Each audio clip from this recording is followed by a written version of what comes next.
Before we start, I want to kindly thank August, John Palmer, John D and Dawn Browning for buying us a cuppa since the last video. It's always appreciated. Afternoon and happy Halloween. Do you want something? Fucking weirdo.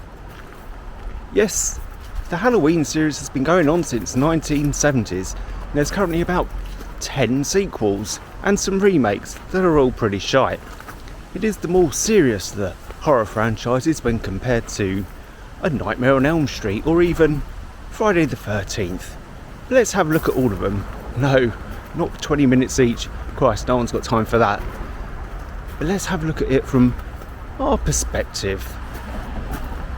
If you pop out again, you're going in the shed and no one gets out of a wooden door. Halloween night. A small American town. 15 years ago. Starting with the original Halloween from 1978, plot-wise it kicks off in 1963, with its little shit Michael Myers, just 6 years old, stabbing his teenage sister Judith to death on Halloween night, in the sleepy suburb of Haddonfield, Illinois. Proper American heartland gone wrong, plus she'd just finished some bedroom twister when he gets her. He's carted off to the loony bin called Smith's Grove, where his shrink, Dr. Loomis, pegs him as pure evil from the get-go. Fast forward 15 years to 1978, Michael breaks out, nicks a car and heads back home, donning that iconic white mask and boiler suit. He starts stalking babysitter Laurie Strode and her mates, Annie, Linda and the lot, while they're minding the kids on Halloween. One by one, he offs them, strangling, stabbing, the works. Laurie fights back like a trooper, using whatever's at hand, a knitting needle, a coat hanger, until Loomis shows up and pumps 6 bullets into the bastard, who then topples off a balcony, but when they look down, unsurprisingly, the body's gone. This one is absolutely excellent. In a world gone soft with all these therapy sessions and excuses for bad behaviour, Carpenter gives us Michael as the embodiment of unrepentant evil. No backstory bollocks about abusive parents or societal ills, just a silent, unstoppable force, mowing down promiscuous teens, who should have been at home with their families instead of shagging about. It's a proper cautionary conservative tale. Stick to traditional morals, or the bogeyman comes to get ya. None of that modern Hollywood tripe where everyone's a victim. Here, the strong survive through grit and a bit of divine intervention via Loomis, who's a no-nonsense patriot defending the homeland from chaos. If only today's film had this spine instead of bending over for diversity. Now in 1981, 2 things happened. One good, I was born. Secondly, Halloween 2 was made. This picked up right where the first one left off. No messing about. Laurie's whisked off to Haddonfield Memorial Hospital for her wounds, while Michael's still lurking, burnt, but not out. Loomis digs into Michael's past and uncovers that Laurie's actually his long-lost sister, adopted out after the 1963 murder.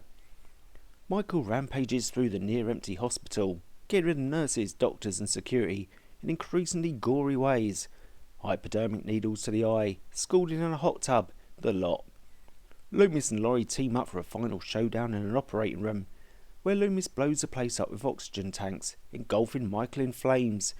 He staggers out like a human torch and collapses, seemingly dead for good.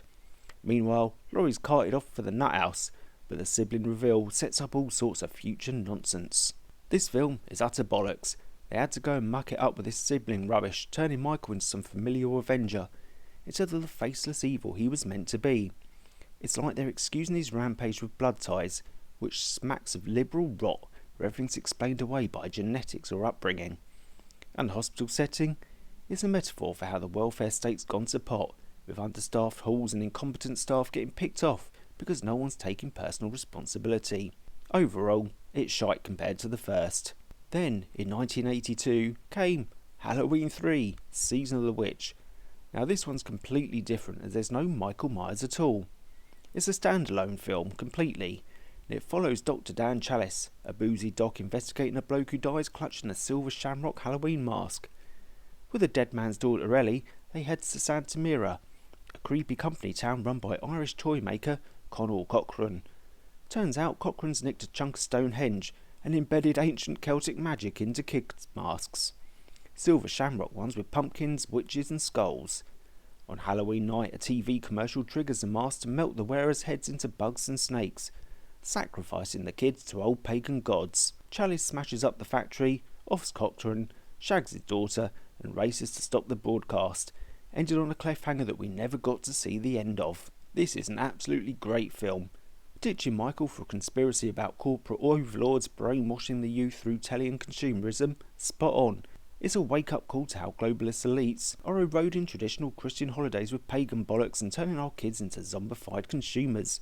No woke nonsense here, it's all anti-establishment, warning against foreign influences corrupting the homeland, even though they are Irish.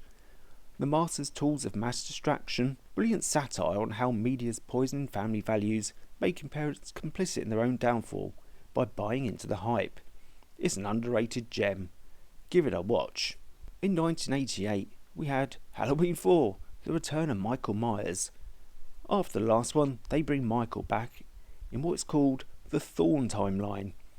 Michael's been in a coma for a decade since the hospital nonsense, but wakes up during a transfer when he overhears that Laurie's dead from a car crash, leaving behind her daughter Jamie. He escapes, heads to Haddonfield, and starts hunting little Jamie, who's now with foster parents. Loomis is back on the chase, teaming up with the sheriff, and Michael wraps up the bodies, teens, cops, everyone, while Jamie's got this psychic link to him. The climax has all the townies shooting Michael into a mine shaft, but as you know, that's not going to kill him. This is actually a really good sequel. It's all about protecting the innocent bloodline, which resonates. Michael's resurrection feels like a rebuke to soft-on-crime policies that let monsters linger in comas instead of executing them outright. Jamie is a vulnerable child victim. It's a reminder that we need strong borders and community vigilance to shield our kids from invading threats. Michael's like an illegal immigrant sneaking back in. There's no pandering in this at all. One of the good ones. Give it a watch. Then, 1989, Halloween 5, The Revenge of Michael Myers.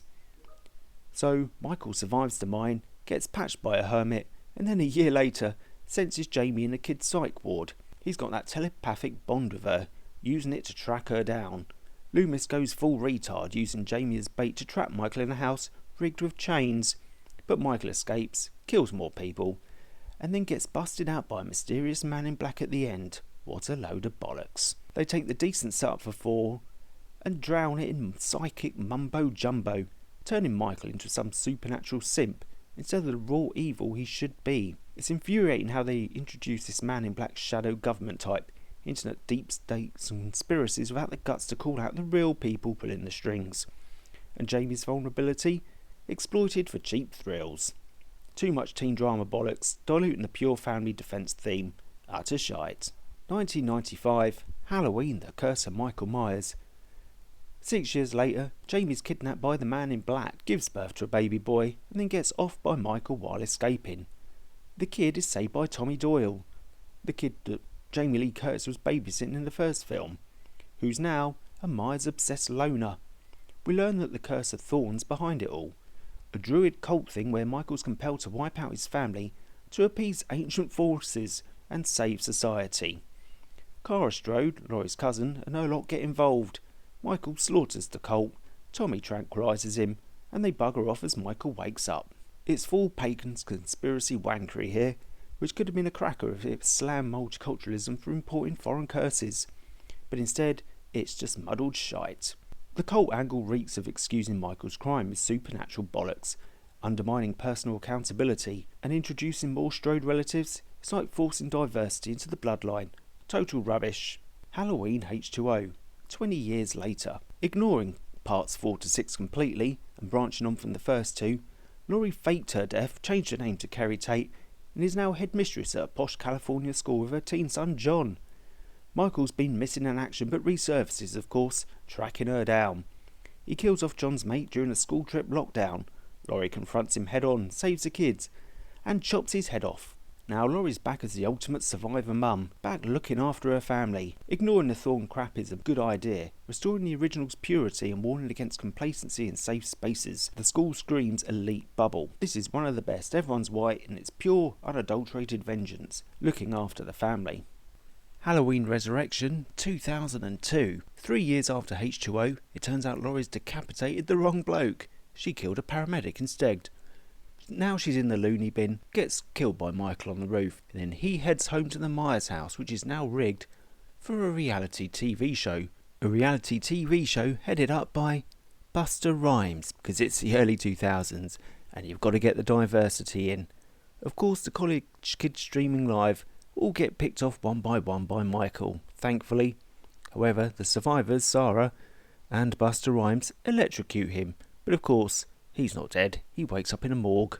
This is an absolutely dreadful film. Halloween was then remade, and so was the second one by Rob Zombie, but we're not going to talk about them because they're dreadful as well. And then, in 2017, another 3 follow-ups were made to the original series, completely ignoring most of the sequels. They too are terrible, mainly because Laurie is now a boss bitch, and quite frankly, you want Michael to win.